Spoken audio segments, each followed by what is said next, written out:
Right, so this is the Artweger Artlift. One of the common problems that people who've looked at the twin line 2 as a bath on its own is that it's a great concept, it ticks all the boxes, but when you get into sort of like 60, getting in and out of the bath, as in getting down into the bath, getting up out of the bath, is a major problem. So with the Artlift, we've cured this. So we've got this hydraulic chair. Okay, let's see it working. So it's fold up seat. So when let's put it in down position first. So there you go, it's going down. And this is what you're going to see when it's down, ready for operation. Quite sturdy as well, it's all bolted to the floor. It's a steel frame bath, so there's no structural problems. It's not going to wibbly wobbly, it's not going to move around. Okay, so you don't necessarily all that you need it down to the floor.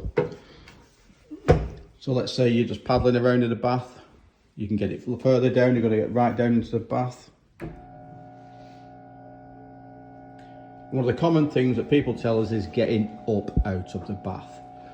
So let's let it raise up. But also for multi-generational bathing, that's what it looks like with the bath in. So let's get it raised.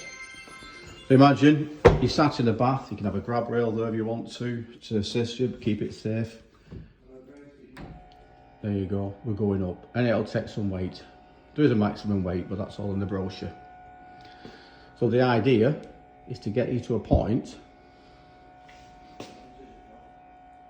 where you're comfortable at actually getting yourself up. So it could be at that point, could be higher still.